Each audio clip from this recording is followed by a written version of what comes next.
Sheets will be one of the most important resources in your possession when Amazon sourcing.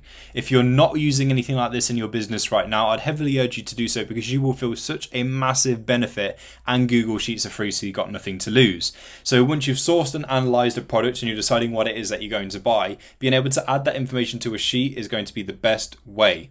Unless you've got a really exceptional memory, then you're not going to remember everything. And if you're physically writing these things down, that's all well and good, but it's just going to take a lot longer and you'll get massive risk take. So a spreadsheet just makes sense. It's the most organized way of recording data. Now, you're probably thinking, thanks, Captain Obvious. But what I wanted to do today was run through several ideas that you can steal, that you can have from this video, of Google Sheets that you would want in your Amazon business when sourcing. So if you just have the one sheet of products, this can be a nightmare for navigating and also organizing, because obviously you've got everything in one space. You might organize it into tabs, and that's completely up to you. Maybe that's the way that you do it. But for me personally, I think that having multiple spreadsheets, not for necessarily everything, but having some different ones, is the best way to proceed in terms of navigating and organization. I think that's just easier. And the reason why I like Google Sheets as well is because I like the user interface. I also think that it's really easy as well just to download the sheet into whatever file format that you need. And obviously lots of softwares work with either Google Sheets directly or some form of spreadsheet in general. And so if you need this in say like a CSV format, for example, like, it's really easy to do.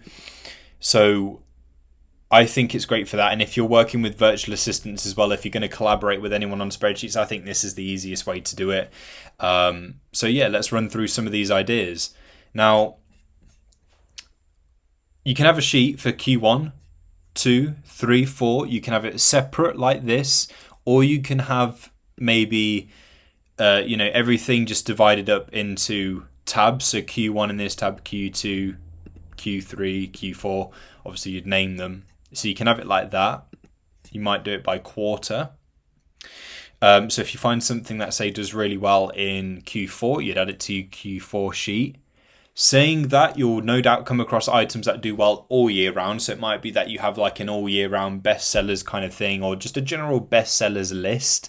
What you could do is have sheets based on category as well. So this will be really useful if you specialize in certain niches more than others. You might send things to like a toys and games spreadsheet, to a health and beauty spreadsheet, like whatever category sheet that you'd want. So you can do it based on category.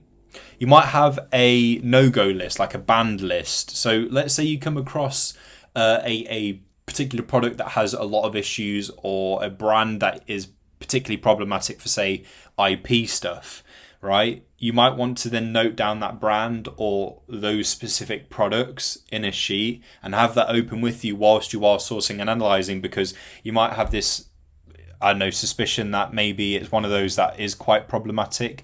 So having that to hand in a sheet where you can just check your list. Oh, hold on, could this product be problematic, because I'm aware that this brand has got quite a few issues, or at least I think there might be. Have I come across anything like this before? You look that up in your sheet, and if you find anything that's of that same brand, or you've got multiple of that same brand, it's probably a no-go. So being able to record the things that are an absolute no will be really useful, and it will help steer you straight. You might have a list for replenishables. So maybe you've got a list for like products that aren't replenishable, just like these golden products that sell really well and have got high profit. So things like Lego sets, for example, that's a good one. But replenishables, I always say never to underestimate them, because whilst they might not rack in the most profit ever, they're usually really good for sales and really reliable, because often these things are everyday essentials like shampoos, toothpaste and so forth, things that people use all the time, so you can count on them. Having a list for things like that might be good. Having a list for things to revisit. Now, if you find something, and I'm sure that you can relate to this, if you find something that looks really, really, really good in so many aspects, but there's just one aspect that throws you off. If it's IP, maybe not, but if it's something else, like say, it's not where you'd expect it to be BSR-wise right now, or you're unsure because it's fluctuated quite a bit recently and you just want to wait for it to smooth out potentially, add it to a revisit list, okay? And revisit it, reanalyze it maybe in a week or two or a month or whatever.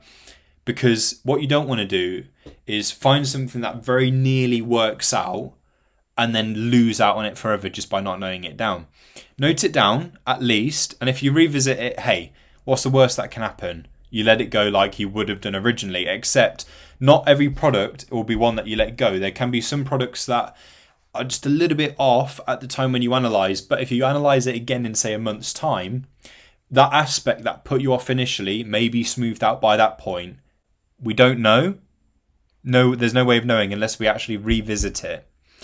So you may end up coming across a gem that just takes a little bit longer to actually become a gem. And then from that point onwards, it works out really, really well. So when you come across items like that, where there's just one thing about them that just is a bit, add it to a revisit list and revisit it, because you never know. Right, you might have spreadsheets based on events. So, for example, you might have a Christmas one. Now, I know that Christmas is obviously within Q4, so you might put these things in there. But if you are planning for a specific event and you want things that are tied specifically to that event, you might have a spreadsheet for things like that. You might have an FBA spreadsheet and an FBM spreadsheet, or seller fulfilled prime, whatever it is that you do if you do multiple methods in your Amazon business, because some things are honestly better to do yourself. Some things are better FBA. Like, for example, if it's an item that is dangerous goods, if you don't want to faff with enrolling in the dangerous goods program and having Amazon be real finicky about handling said product, you might just fulfill it yourself. So, you know, in that kind of instance, there might be something that you deem as better as FBM, so you add it to that list so you know which ones you're doing FBA, which ones you're doing FBM, which ones are better for which method. You might have spreadsheets based on certain criteria. So if it's an item that has really high sales, you add it to one list. An item that has really high profit, you add it to another list, and so forth. So you might divide it up into certain criteria. And there you have it. Lots of ideas there that you are more than welcome to nick from this video. You can have them. As I say, you don't have to have all of these things. You might not want to have it as spread out as this. You might want to. You might think that's really good for organization. And even if you have the same thing in multiple lists, because it counts, it just makes navigating and organizing a whole lot easier. And let's face it, you got lots going on in your Amazon business as it is. So having these sorts of things alongside you whilst you are sourcing is going to be really, really helpful for you. So yeah, feel free to take any of these ideas. Thank you for watching, and I'll catch you later.